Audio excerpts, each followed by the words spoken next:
Inami Shusuke stands in the crowded train car, looking worn out. As a team leader for a short while, he's barely had time to set foot in his own home. The grueling commute during rush hour wears him down, especially after 3 nights without sleep. He feels like a corporate machine, overworked and underappreciated. A constant ache in his chest reminds him of the pressure, endless extra hours, and his boss's increasingly harsh words. He feels stuck in this situation, with no escape in sight. His somber expression and fatigued eyes reflect his struggles. The challenges of his job still seem overwhelming. When the train pulls into a station, he stumbles and nearly loses his footing, but manages to catch himself. As he exits the train, he realizes he's off at the wrong stop. Trying to catch the next train, he's thwarted when the gates shut just as he's about to pass through, and the train leaves without him. Feeling disheartened, he sits on a bench, still experiencing the nagging chest pain. He thinks about all the things he's short on: time, rest, skilled colleagues, and ability. The weight of his exhaustion and inadequacy presses down on him. In this moment, his thoughts drift to Uramiya Hina, a childhood acquaintance with whom he shared a strong connection, formed in grade school. Just before high school, she is taken from him in a fatal accident, and he arrives at the scene too late. Even a decade later, the pain remains as raw as if it is happening yesterday. He can't shake the feeling that if only he had been able to save her, things might have turned out differently. The pain overwhelms him, causing him to slip off the bench and collapse to the ground. As people gather around him, trying to get help from the ambulance and medical staff, he feels like he is suffocating. The scene around him becomes bright, and he wonders if he is crossing over. In his haze, he sees Yorimiya standing there, and he desperately wants to reach out to her, to apologize for not being able to save her. However, his limbs feel heavy and lifeless, as if paralyzed.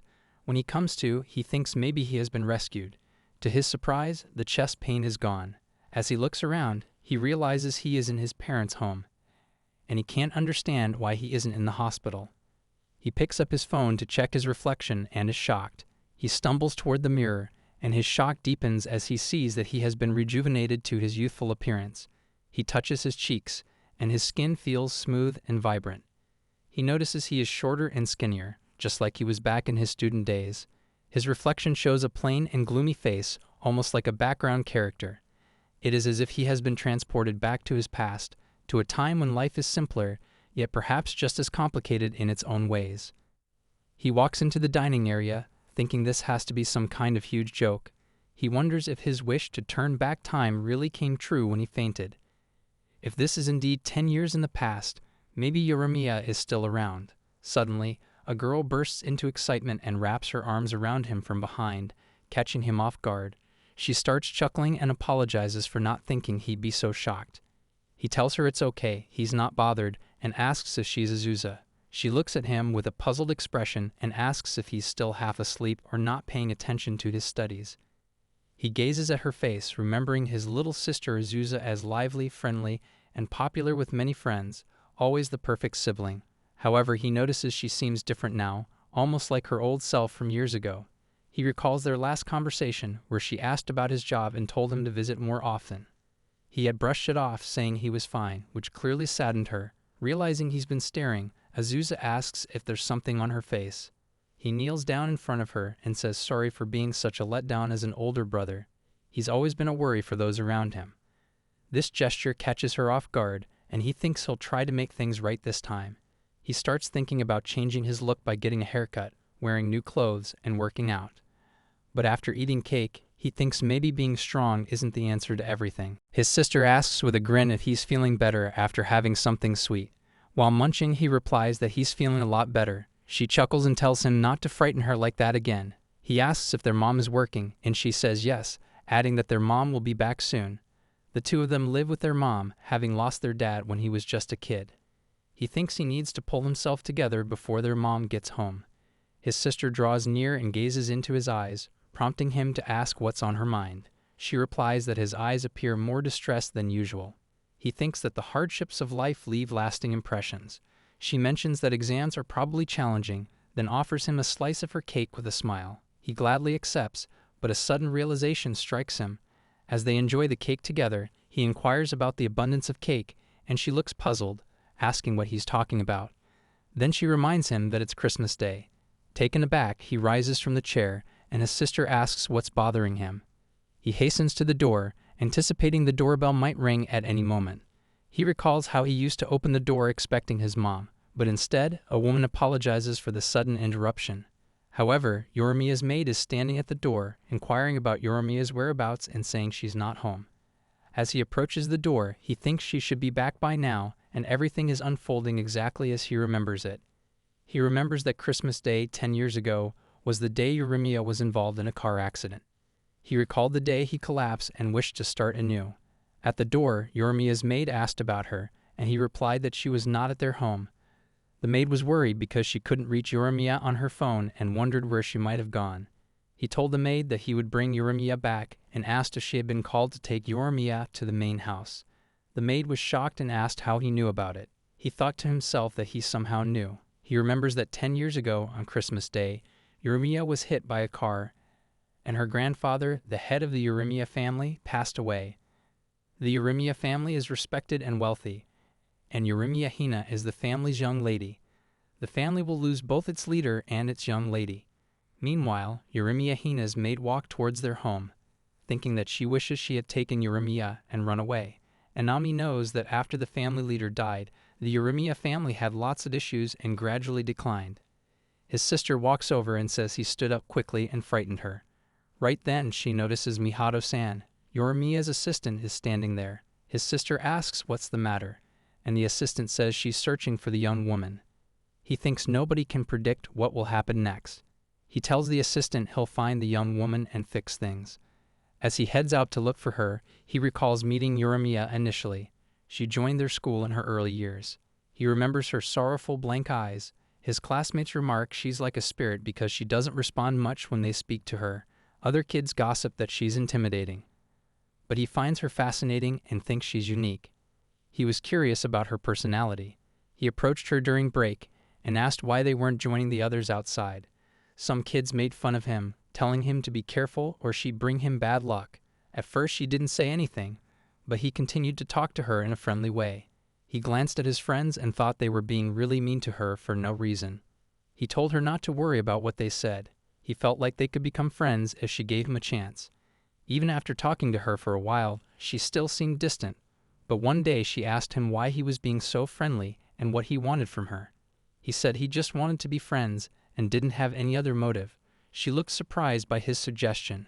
Gradually, they started spending more time together, and she began to talk more openly with him. Now he's hurrying down the street, reminiscing about their past moments. He remembers when they parted ways to attend different high schools and lost contact. Due to her family circumstances, he couldn't see her anymore, but he discovered the reason later. He's now standing at the spot where a car accident took her life 10 years ago. He takes a deep breath, wishing he could prevent that tragedy.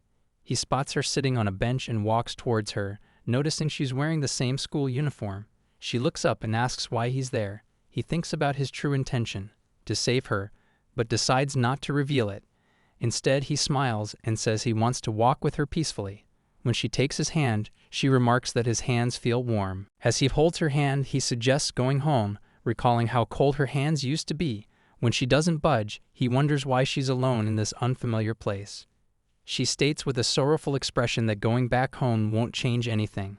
She mentions that she's stuck doing homework constantly, and even without sleep, it would never finish. She feels the same pressure at school, and it's pointless to keep going like this. After hearing this, he wonders if she's lost hope. He thinks about her difficult situation. She's a child born from an affair, and her father doesn't acknowledge her. Her mother passed away during childbirth. To her family, she's a reminder of a scandal. The family leader keeps her isolated in a separate apartment, forcing her to focus solely on her studies and piano lessons. She has little freedom and faces extra work if she doesn't excel. He only later realizes how tough her life is. As he gazes at her, he wishes he could have turned back time even further. He regrets not understanding things sooner and apologizes for his delayed realization. She asks why he's apologizing. He reflects on his journey back to this moment, knowing he can only try to alter the course of events from here. He reassures her, from today, everything will be all right. He shares the news of his grandfather's critical condition, saying it's likely to change everything. She questions his sincerity, and he confirms he's being truthful. She's shocked, exclaiming it's impossible. He calmly assures her that if things don't change, he'll take care of it. He knows changing fate won't be easy, but his memories from before the time leap give him determination. She notices a change in him and asks if his behavior has shifted. He says it might have, thinking he won't let her go again. She asks if something's happened. He smiles gently, saying he wants her to be happy, and his words are genuine. She understands, suggesting they head home. Together, they walk side by side towards home.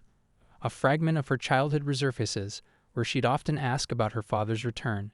She'd reassure herself that good behavior would bring him back sooner. However, when her father finally came home, she eagerly ran to him, only to be met with anger and rejection. He told her to stay away and wished she'd never been born. Even now, walking with Shusuke, the memory of his harsh words still brings her sadness. After that incident, she never saw her father again. She also recalls her grandfather's hurtful words, telling her she was of no value and her only worth was in remembering her lessons and manners. She had replied, trying to hide her pain, that she understood. At that moment, she felt like she didn't belong in the world. Later, she was thrown out of the main house and ended up living at her mother's apartment, a place she didn't remember. These painful memories still linger in her mind as she walks beside Shusuke. Her guardian tells her she'll be joining a new school soon, with her studies continuing as normal. She asks to be back home by 4 p.m. Memories of her previous school days flood her mind, where she was often ridiculed by her classmates. To prove her worth, she worked hard on her studies and extracurricular activities, striving to be of some use. She felt like she didn't belong, and people naturally didn't like her. Her life was restricted to following orders without any freedom. But one boy's actions caught her attention. He stood up for her when others were teasing her, telling them to stop. She wondered why he helped her and asked if he expected something in return. She believed that people rarely do things without a motive. To her surprise, he offered her friendship without any conditions. She was taken aback, but accepted his offer, grateful for his kindness. As she looks at him, her eyes fall on their clasped hands, and she wonders how he ended up by her side. She feels a blush rising to her cheeks as she tries to make sense of the fluttering sensation in her heart. After dropping her off, he thinks that the day's events were uneventful. However, he suddenly stops and hurries to jot down some names on a notepad, thinking that he can't predict the future, but he needs to take action nonetheless. He hands over 2 notes, one to her and one to her helper. He advises the helper that if she's unsure about keeping Yorumiya safe, she should entrust the responsibility to someone more capable. The helper inquires about the details, but he explains that it's complicated, mentioning that the list contains names of individuals who might cause trouble in the future. With a brief farewell, he leaves, thinking that his actions might not guarantee anything, but it's the best he can do for now. He leaves the rest in the helper's hands. The next morning, he greets his mother with a good morning. She notices that he's up early again and remarks that he's going for a run once more. He mentions that he wants to build up his physical stamina before high school starts, as a change of pace from his academic routine. His mother expresses admiration for his efforts and mentions that she's stepping out. He asks if she's heading to work, but she looks exhausted and warns him to avoid a job like hers, especially during holidays. He becomes downcast, reflecting on how he's ended up in a demanding work environment, just like his mother. She notices his somber expression and inquires about the cause. Initially surprised, she then acknowledges that it's natural for him to have such thoughts and requests him to take care of his sister in her absence. After she leaves, he takes a walk, pondering Yorumiya. It's been a week since they last spoke, and he wonders what his next steps should be. He thinks about how he's accomplished his goal of protecting her, but what lies ahead for him? Will his story have a happy ending, or will he return to his own time? He hopes it's not the latter. As he returns home, he's astonished to find Yorumiya and her helper waiting for him. Yorumiya notices his shocked expression and asks what's wrong, to which he replies that he didn't expect her to visit. This unexpected visit brings back a sense of nostalgia, reminding him of times when he would look puzzled when people couldn't get their point across. As he tries to compose himself, he wonders what he can do to help her today. Mihato, Yorumiya's helper, breaks the silence by telling him that Yorumiya has a gift for him. She hands him a plate of scones, thanking him for his help earlier and crediting him for making her feel more comfortable. He is touched by her gesture and thinks that this alone makes his journey worthwhile. As she invites him to try the scones, he looks at her and then the treats, curious about their taste despite their appearance. The fact that she took the time to bake for him warms his heart. As he takes a bite, she asks for his opinion on the flavor, revealing that she baked them herself. He's taken aback by her culinary skills and asks himself how she's developed this talent. She explains that she's been exploring the idea of opening a cafe, which surprises him even more. He can't help but imagine her running such a venture, and he's intrigued by the thought. As she adds that she's still experimenting with recipes, acknowledging that she hasn't quite got it right, he thinks that he's never pictured her in this role.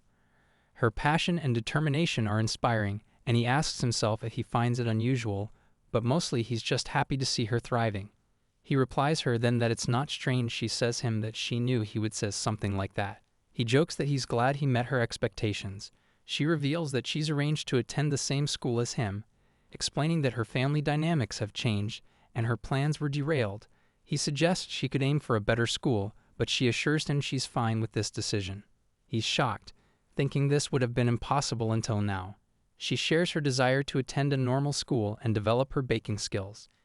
He inquires about the discussion with her family, and her helper mentions that it went smoothly. Seeing her smile, he feels relieved, thinking that she's finally free from unnecessary suffering. They're going to be at the same school again. He reflects on the fact that he needs to focus on his own goals now. Having saved her, he wants to do his best to make her happy. Just as he's lost in thought, her helper interrupts him and asks if she can pose a question. He asks what it is, and she warns him that it's serious. She then asks him if he's willing to become the young lady's fiancé. He's taken aback and asks Mihato-san if she's pulling his leg. She assures him that she's dead serious through thick and thin. She explains that Yorumiya now has a more relaxed schedule, and it's getting harder to fend off marriage proposals. Until recently, Yorumiya's family had been using her busy schedule as an excuse to decline them. He asks in astonishment why Mihato-san picked him, considering his humble family background. Mihato-san reveals that Yorumiya's late mother had instructed her to turn to Anami-san's mother for support when needed. That's why Yorumiya's home is conveniently located nearby, and she asks if he was oblivious to the fact that their mothers were close acquaintances. He wonders if Yorumiya was aware of this connection. Yorumiya tells him that she learned about it from Mihato-san. He thinks that his journey through time has uncovered new information and wonders why his mother remained tight-lipped about it. Mihato-san observes his reactions and concludes that he was in the dark about any arrangement between their families. He becomes even more flabbergasted and asks Mihato-san what she's referring to. What arrangement? She reveals that their mothers had a prior understanding about him and Yorumiya's potential marriage. He inquires if this agreement was merely a verbal arrangement. Mihato-san confirms that it is indeed a verbal promise, but one that carries some significance within Yorumiya's family. She explains that in noble families, such agreements between parents can be a legitimate reason to reject other marriage proposals. However, Mihato-san also highlights the potential drawbacks for him. For instance, people might scrutinize their relationship or judge Yorumiya. Although she's generally unfazed by such opinions, there's a risk that some individuals at school might have ties to the Yorumiya family and spread rumors. Moreover, once engaged, he would be expected to commit exclusively to Yorumiya, with no freedom to explore other relationships. She warns him that pursuing someone else would not only reflect poorly on Yorumiya, but also damage her family's reputation. Therefore, it's crucial that he avoids any such relationships. He responds that he's willing to accept these potential consequences. Mihato-san emphasizes that once he commits to this engagement, there's no going back. She then points out that he's still a middle school student. With a solemn face, he inquires about Yorumiya's own thoughts on the matter.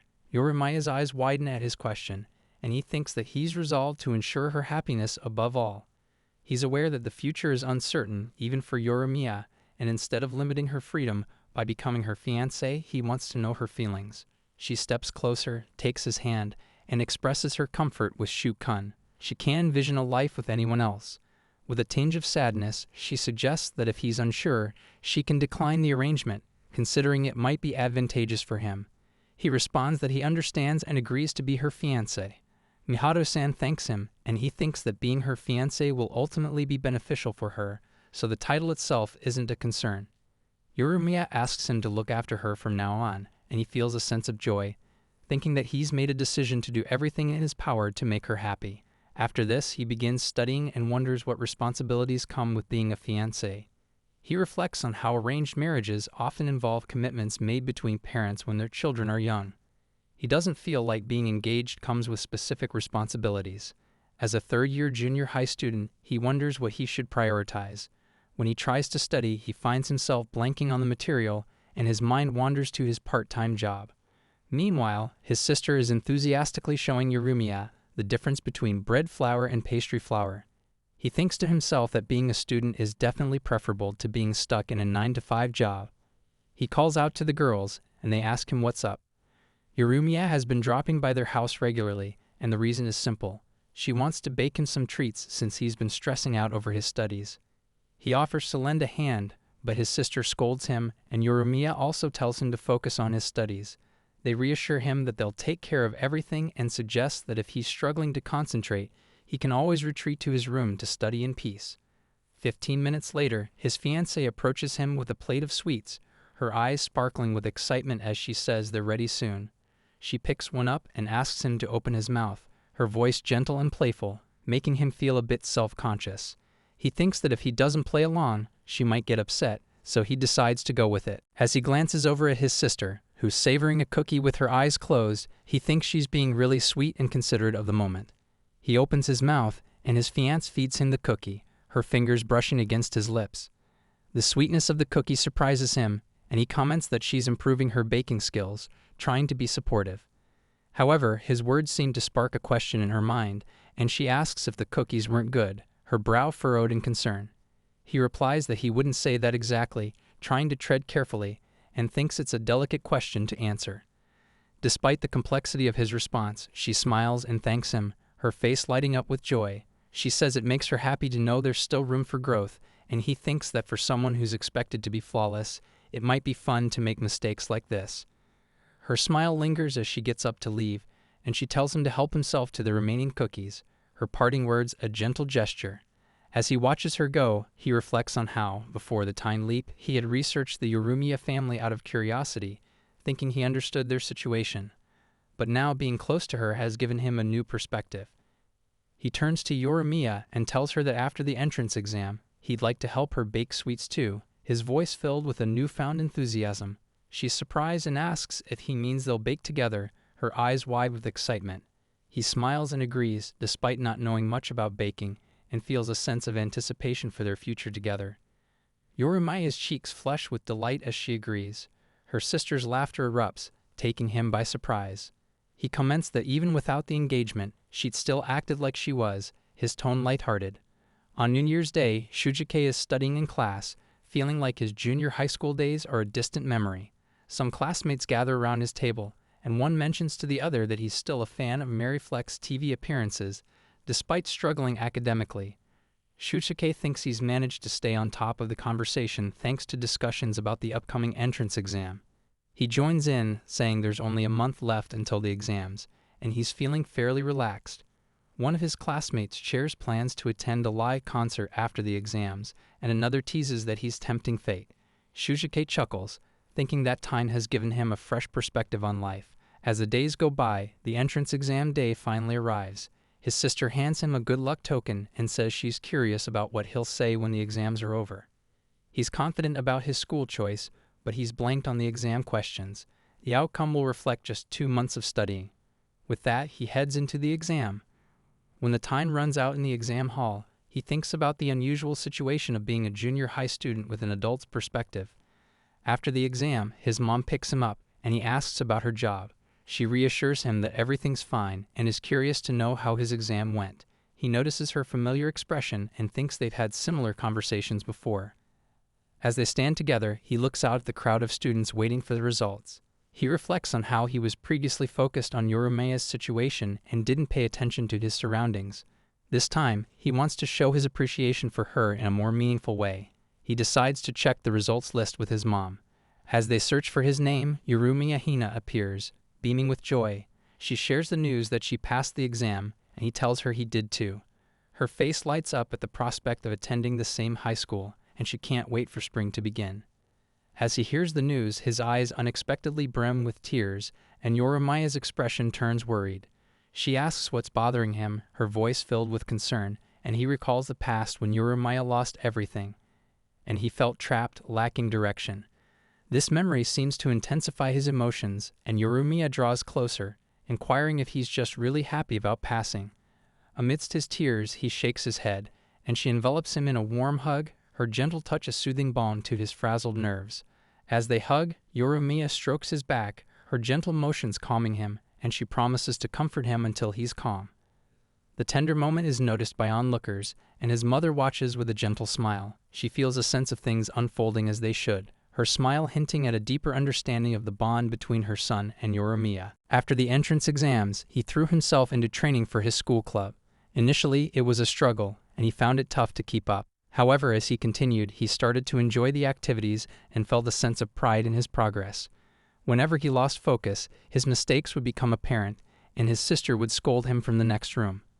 To celebrate this new chapter, he got a haircut and bought some new clothes with his sister's help. He felt confident that his new look would change people's perceptions of him. Reflecting on his past, he realized that before the time leap, he had a gloomy presence. He knew how important it was to make a good impression. Looking at his new outfit, he felt a mix of emotions.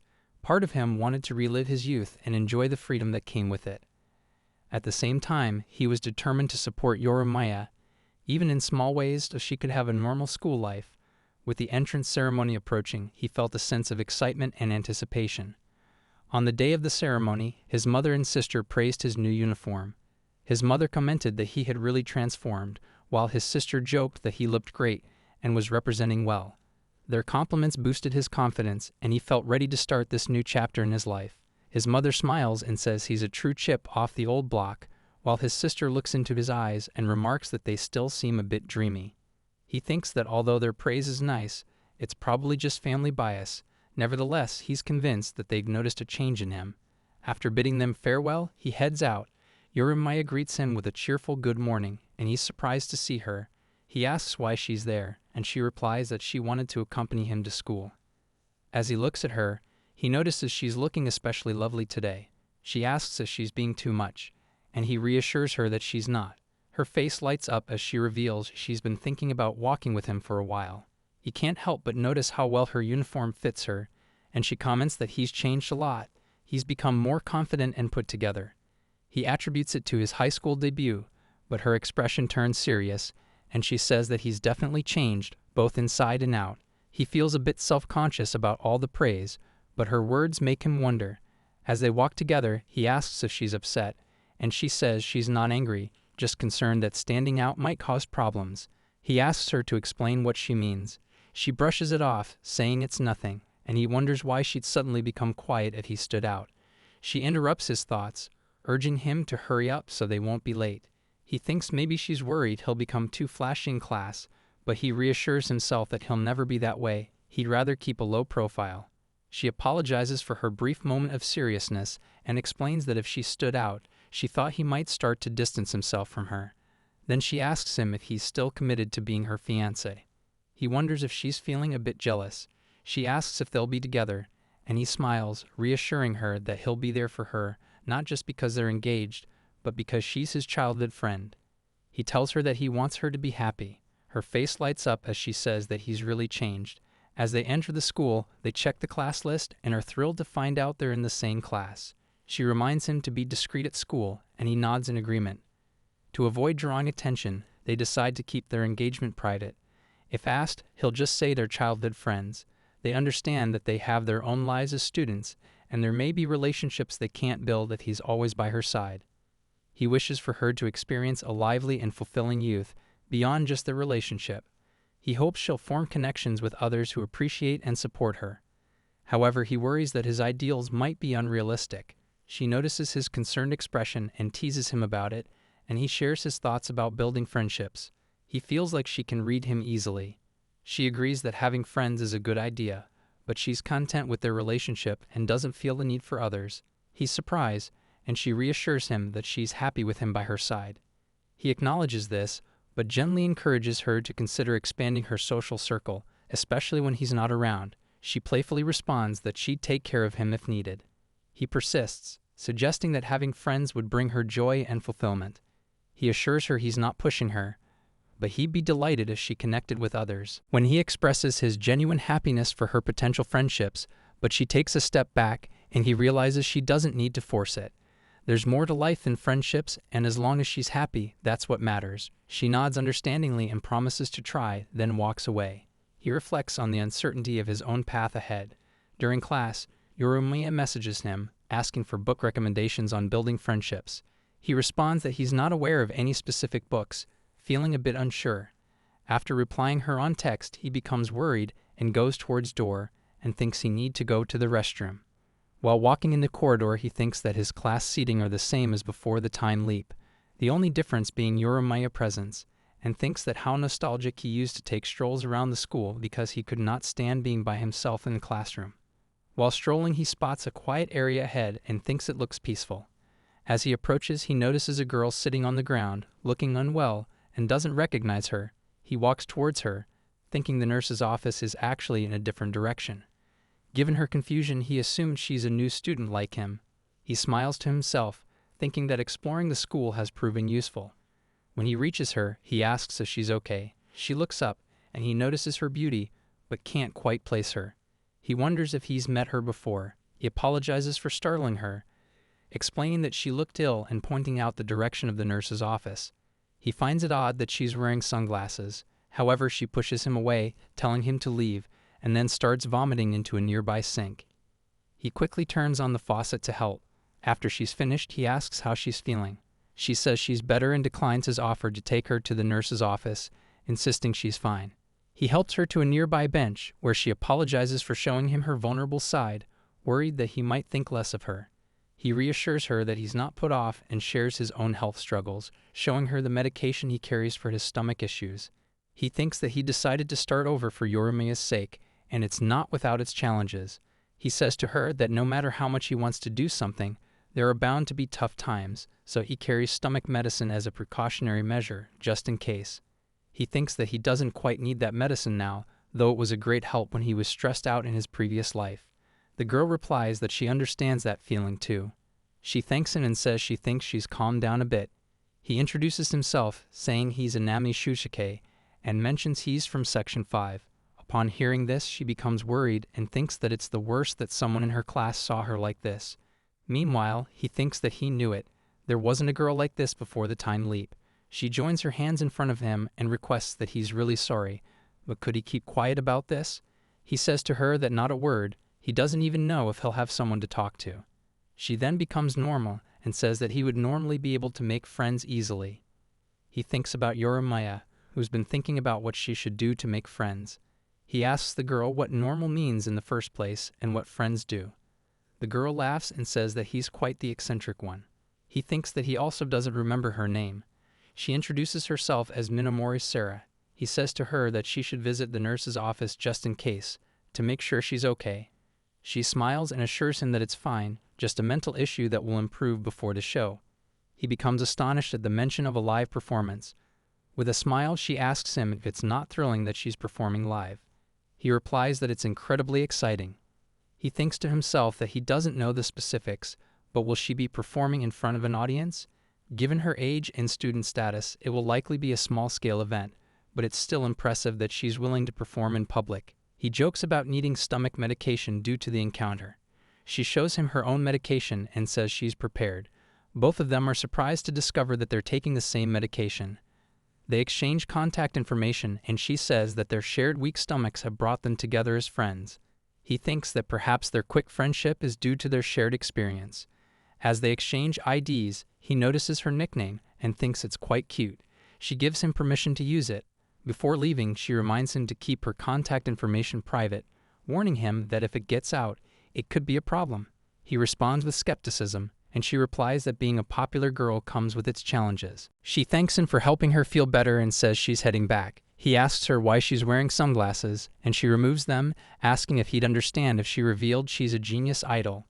He's taken aback, realizing that this girl is the famous idol, Minazuki Sarah. Here I am, know it's been a while. I was in denial about my love. Here I stand,